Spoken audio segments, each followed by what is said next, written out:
watching the station covering all of the DMV. This is DC News Now.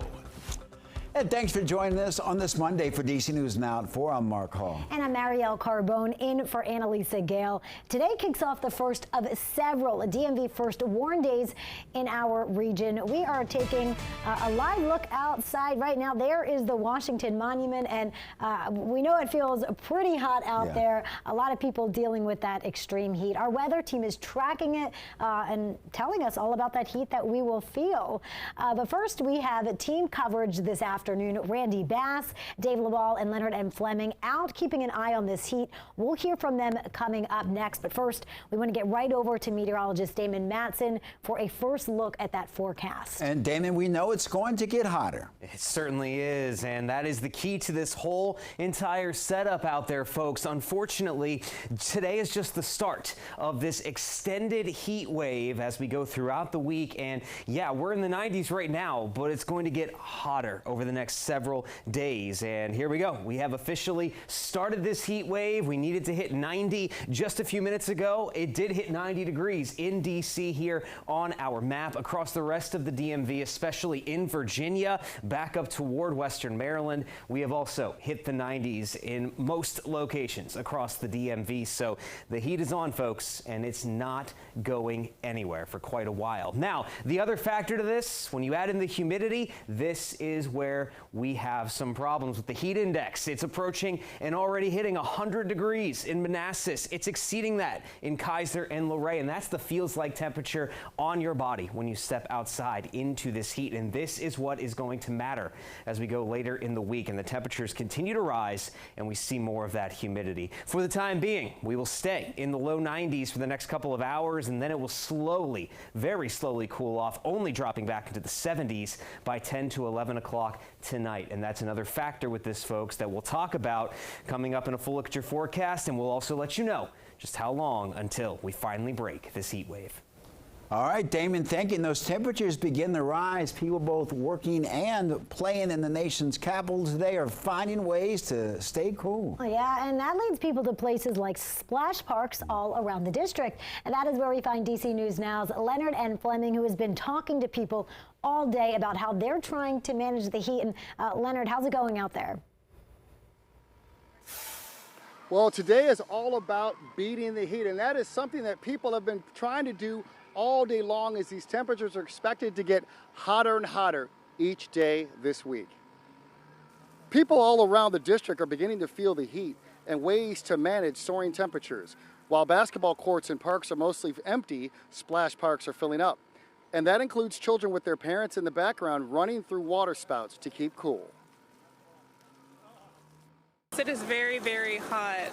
We actually took the day to come to the splash park. We figured it would be a nice way to cool down and plan to go get some ice cream after. It's very convenient. We just come out and take a day trip to come and enjoy the splash park out in the heat. Water parks like the one behind me, they're expected to continue to fill up more and more as the week goes on, and I need to get myself in one of these splash parks as well to cool down out here. Reporting in Northwest, Leonard N. Fleming, DC News Now, back to you. All right, Leonard, thank you. And let's head now to DC News Now's Dave LaValle, who's on the Maryland side. And Dave, no relief there as well. It's hot.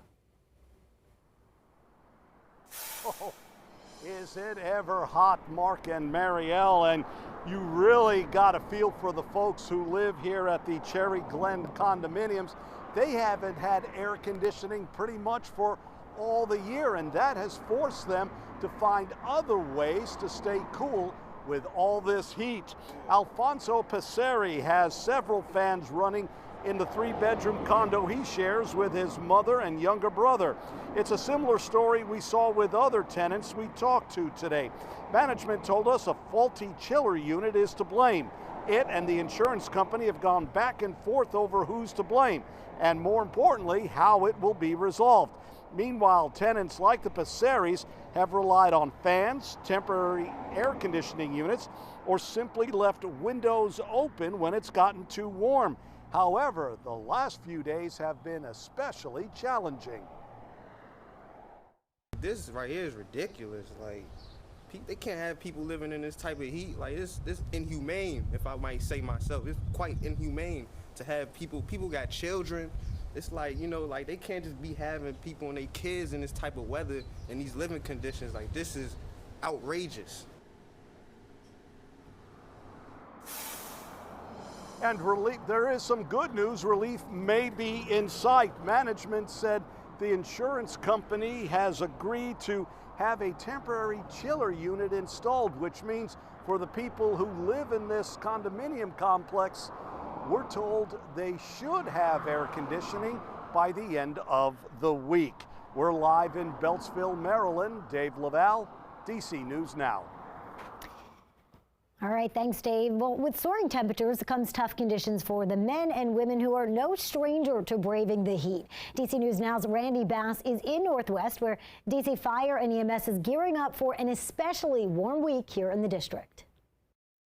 For many of us, this week's uniform is a sleeveless shirt, shorts, and sandals, but not for DC Fire and EMS.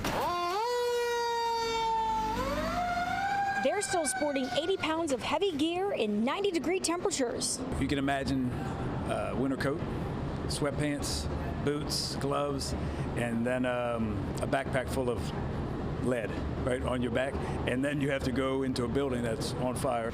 An already strenuous job made even harder in the heat. When it's hot like this, you're already hot when you get off the fire truck. Your core temperature is already starting to go up, so you have less time to operate inside that building. Acting Assistant Chief of Operations Daniel McCoy says it's an all-hands effort keeping fire and EMS crews safe in the summer. We'll rotate crews through earlier than we would if it was cooler outside to make sure that our firefighters don't overheat. Engine 5 in Georgetown is one of the department's rehab units dedicated to keeping fire and EMS safe on scene. They provide a cooling station, they provide a place so you can have your vital signs monitored, you can get a snack, you can get water. The goal is to rehab the members as quickly as possible, right? So that they're able to provide additional service on the scene. And on really hot days like today, DC Fire and EMS has extra ambulances staffed around the city to respond to those heat-related illness calls. In Georgetown, I'm Randy Bass, DC News Now. All right, Randy, thank you. An update to a deadly shooting at a youth football game at Potomac High School this weekend. Police have identified the man who was killed as 33-year-old Christopher Mosey of District Heights. Mosey and a child were shot in the bleachers at a football field on Boydell Avenue Saturday afternoon. That child suffered non-life-threatening injuries. Police are offering a reward of up to $25,000 for information that leads to an arrest. Well, Montgomery County Parks is working to rebuild a playground that was set on fire a month ago, and they're asking for the community's help. Yeah, DC News Now's Kevon Dupree visited that park earlier today, and he has more on these restoration efforts. You can see behind me what remains of the playground here at Greenbrier Local Park that was set on fire in early May.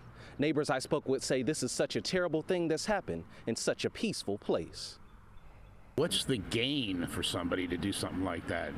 Maybe kids just playing around or whatever. I don't know. It's really bad. But neighbors who frequent Greenbrier Local Park left puzzled and a little worried after the playground was set on fire last month. It's a shame to hear that any kind of vandalism or property destruction is going on around here. It makes you kind of wonder who did it and why they did it. Andy Klein visits the park several times a week.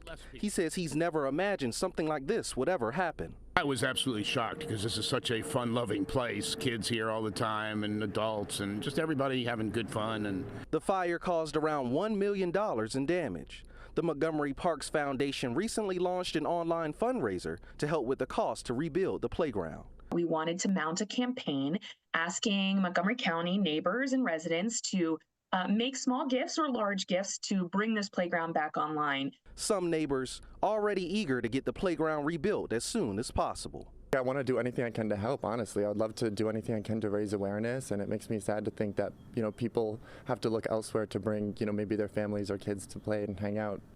Information on how you can donate to help rebuild the playground can be found on our website, dcnewsnow.com. Reporting in Potomac, I'm Kevon Dupree, DC News Now. Staying in Montgomery County, Dr. Thomas Taylor will serve as the new superintendent of Montgomery County Public Schools. Now, Taylor currently serves as superintendent of Stafford County Public Schools in Virginia. He grew up attending Montgomery County Public Schools and is a graduate of Bethesda Chevy Chase High School. Now, during Taylor's introduction today, he committed to making all voices heard in the community. But please know that you can always count on me to do a lot of listening. I genuinely believe that every voice in our community matters, and though many voices that might have been overlooked or marginalized in the past will find a pathway to me. And Taylor's formal appointment is set for June 25th. Well, the Virginia Department of Education is using technology to help address a teacher shortage.